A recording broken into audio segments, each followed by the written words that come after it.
Hello à toi et bienvenue dans cette nouvelle vidéo. Aujourd'hui, je te parle des 5 croyances à transformer si vraiment tu veux pouvoir t'épanouir pleinement dans ton activité de thérapeute, continuer à impacter la vie de tes clients tout en te rémunérant à ta juste valeur, avoir une activité qui tourne, qui t'apporte justement cet équilibre aussi entre ta vie perso, ta vie pro et vraiment faire en sorte de développer un véritable business. La première croyance à transformer, c'est celle de penser que thérapeute, c'est pas un métier en fait. Que thérapeute, on peut pas gagner sa vie, qu'il faut nécessairement un job alimentaire à côté. C'est une croyance qui est véhiculée par la société, peut-être même que ton entourage peut te le dire aussi. En tout cas, ce sont des choses que j'entends très très souvent. Ce sont des choses que mon entourage a pu me dire aussi quand je me suis lancée. Et aujourd'hui, force est de constater que ce n'est pas la vérité. Donc c'est vraiment une croyance intéressante à aller transformer. Pour la transformer, c'est tout simple. Tu peux simplement regarder euh, toutes les personnes que tu peux connaître de près ou de loin qui sont thérapeutes, coachs, accompagnantes, que ce soit en dev perso ou en spirituel, et qui ont une activité qui tourne, dans laquelle elles peuvent se rémunérer à leur juste valeur. Il y en a vraiment beaucoup.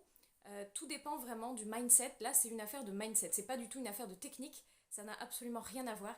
C'est véritablement une croyance à transformer pour s'autoriser à aller chercher véritablement plus, en fait, plus de clients, plus d'épanouissement, plus de chiffre d'affaires et avoir vraiment un métier passion qui soit une véritable activité et non pas juste un passe-temps à côté de ton activité salariée. La deuxième croyance vraiment importante que j'entends très souvent et qui limite énormément les thérapeutes dans le développement de leur activité, c'est celle de penser qu'il faut aligner ses tarifs sur les tarifs de la concurrence. Même chose, c'est quelque chose que j'entends systématiquement. On me dit toujours, oui mais Émilie, si j'augmente mes tarifs, mes clients viendront plus me voir, ils vont aller voir ma concurrente qui est moins chère que moi. Eh bien, c'est une croyance qui est complètement fausse. Et on n'achète pas quelque chose parce que c'est pas cher. On achète quelque chose parce qu'on en a besoin, parce que ça répond à une problématique en fait. Euh, il faut savoir qu'au sujet des tarifs, comment fixer ces tarifs? Tes tarifs, ils dépendent de la valeur que tu t'accordes et de rien d'autre que ça. Donc si tu veux pouvoir augmenter tes tarifs, sortir des séances à 50, 60 euros et véritablement réévaluer ton expertise, revaloriser ton expertise, eh bien la première chose à faire, c'est aller travailler vraiment sur ta valeur, l'estime de toi, ce que tu permets à tes clients. Et c'est exactement ce qui va changer la donne et qui va te permettre à la fois d'augmenter ton chiffre d'affaires très rapidement, d'avoir une meilleure estime de toi aussi et d'avoir des clients qui viennent non pas parce que c'est pas cher, mais véritablement parce qu'ils en ont besoin et parce qu'ils en ont envie. Et tu pourras observer que même en te mettant aligné avec les tarifs des autres ou à 50 euros, voire même des fois 40, 45 euros, encore plus bas que les autres, parce qu'on se dit si je me mets moins cher, les gens viendront chez moi, et bien les gens ne viennent pas plus pour autant, ils ne reprennent pas plus rendez-vous pour autant. Peut-être que tu as testé, beaucoup de thérapeutes le testent, fameux pack, le fameux forfait de 3 séances avec un tarif dégressif, eh bien les gens ne l'achètent pas plus pour autant. Encore une fois, c'est pas parce que c'est pas cher qu'on y va. Et puis il faut penser aussi et bien avoir à l'esprit qu'il y a un tarif aussi psychologique en dessous duquel on estime que ça vaut pas le coup, que c'est pas intéressant ou que c'est pas de la qualité. Donc vraiment, je t'invite à transformer cette croyance-là, à voir comment ça résonne pour toi et peut-être à t'autoriser aussi, si tu es au moment où tu as envie, où tu es prête à revaloriser tes tarifs pour arrêter de stagner et attirer aussi un autre type de clientèle, eh bien c'est peut-être le moment de réenvisager tout ça, de t'autoriser à aller fixer le tarif qui est le bon tarif pour toi. Il n'y a pas de juste tarif, hein, c'est vraiment celui qui, pour toi, te semble le plus aligné. T'autoriser et tester et voir ce que ça donne dans ton activité. Et tu verras, puisque c'est ce qui se passe 100% du temps, les clients ne disent rien. Donc, je t'invite vraiment à tester ça.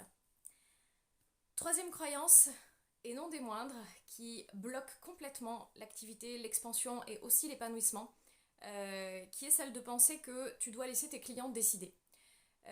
Autant te dire que celle-ci, c'est sacrément un gros frein.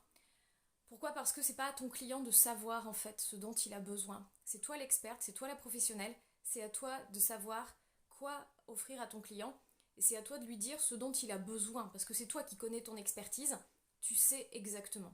Donc ça veut dire aussi que c'est important d'oser dire la vérité au client et d'oser dire tout haut ce que tu penses tout bas. Est-ce que la majorité des thérapeutes pensent tout bas? Est-ce que je pensais moi aussi à l'époque où j'avais ces problématiques-là? À savoir que On n'ose pas dire aux gens qu'en une fois, ils n'auront pas les résultats qu'ils espèrent, tout simplement parce que nos outils, ils ont beau être formidables, ce ne sont pas des baguettes magiques non plus, et que ça nécessite d'y revenir, ça nécessite du travail en profondeur, de fond, pour transformer vraiment un comportement, régler des blessures du passé, ou encore construire la confiance en soi, ou oser faire ses choix pour soi. Ce sont vraiment des sujets de fond qui nécessitent une réelle transformation.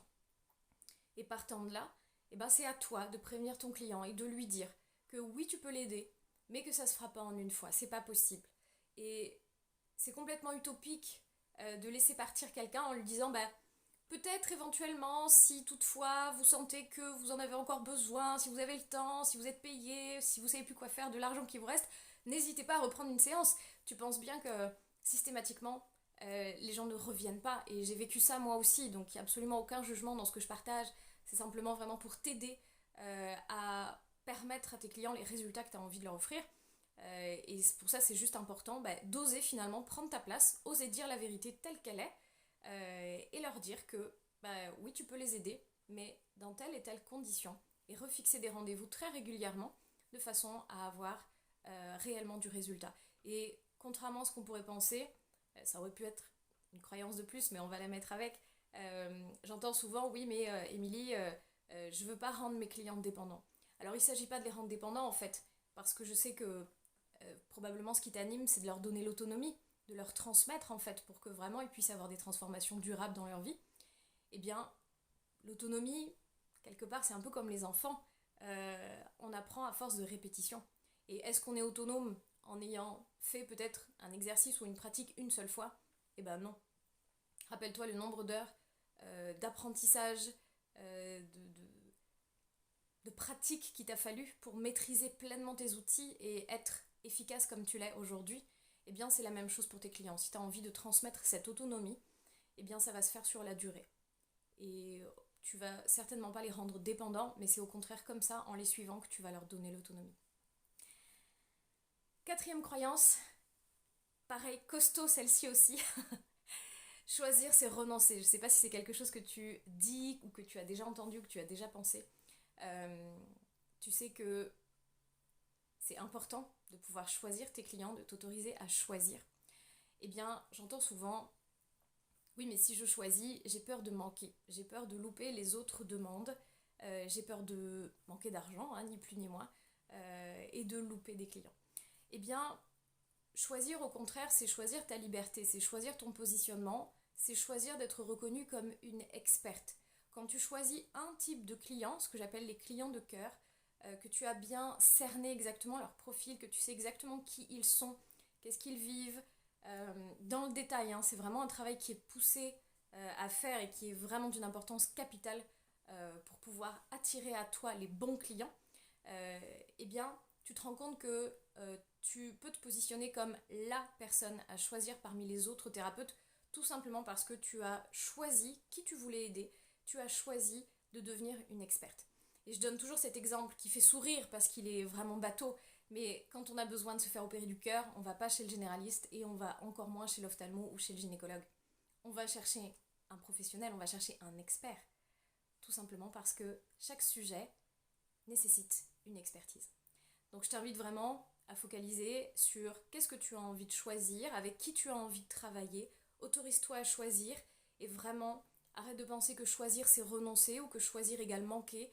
Et au contraire, choisir, c'est vraiment aller dans ta liberté, dans ton alignement, dans ton chemin d'âme, dans ta mission de thérapeute, de façon à aider encore plus.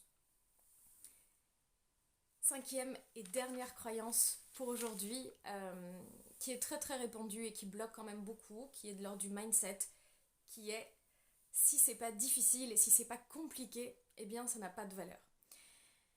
Croyance intéressante, qui est vraiment véhiculée par notre société. Et il faut savoir qu'au contraire, plus c'est facile, en fait quand c'est facile et quand c'est fluide, tu as la certitude d'être exactement au bon endroit, c'est-à-dire dans ta zone de génie, dans ta mission, dans ton inspiration. Et il faut savoir aussi que quand tu es inspiré et que tu te laisses inspirer avec cette facilité qui descend toute seule, de fait tu deviens inspirante. Et quand tu es inspirante, tu peux aider vraiment les autres. Et finalement, on a tendance systématiquement à se mettre des obligations de complexité, de difficulté, de lourdeur, de longueur, c'est-à-dire les choses prennent un temps pas possible à mettre en place, on se prend la tête, on se donne mal à la tête, on finit par tout bloquer, parce que la pensée est vraiment puissante, eh bien, t'es pas obligé en fait d'en passer par là, les choses peuvent aller vite, elles peuvent être simples, elles peuvent être faciles, tu peux suivre des exemples, tu peux choisir de te faire accompagner, de suivre des modèles, d'avancer auprès de personnes qui sont déjà passées par là aussi pour gagner du temps. Mais vraiment, je t'invite à regarder où t'en es avec cette notion de difficulté, de facilité, de simplicité. Et puis ça joue aussi sur l'estime, finalement, l'estime de soi, parce qu'en règle générale, quand on a cette croyance bien ancrée, de si c'est pas dur, long et compliqué, ça n'a pas de valeur, eh bien on se rend compte qu'on a tendance à minimiser tout le temps tout ce qu'on fait, à avoir l'impression qu'on n'avance pas assez vite, qu'on n'a pas fait du bon boulot, qu'on mérite pas, que oui ok il se passe cela mais c'est pas de ma faute, en gros j'ai pas fait exprès, c'est arrivé à moi tout seul, j'ai zéro mérite quoi. Eh bien c'est juste l'inverse de la gratitude et c'est juste le manque de reconnaissance de la perfection du chemin en fait tel qu'il est.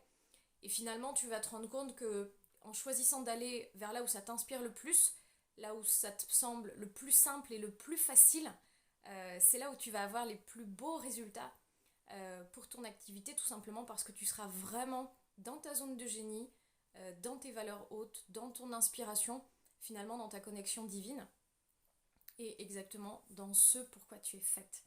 Je t'invite à prendre le temps de réfléchir un petit peu sur ces 5 croyances à transformer, voir ce que ça évoque pour toi et puis en profiter pour écrire. Je t'invite vraiment à écrire, à descendre tout ça dans la matière, à libérer les pensées parce que si tu as envie justement de passer à la vitesse supérieure dans ton activité, de t'épanouir davantage, d'aider davantage, d'attirer les bons clients, eh bien prends conscience du fait que c'est vraiment un mindset à transformer. La technique, oui, mais la technique, c'est un tout petit ingrédient en fait, et c'est franchement pas si compliqué que ça. Tout le reste en amont, c'est vraiment du mindset à transformer, et c'est en transformant toutes ces croyances-là que tu vas vraiment pouvoir passer au niveau supérieur dans ton activité, t'épanouir et aider au maximum. Je te dis à bientôt pour une prochaine vidéo. Bye bye.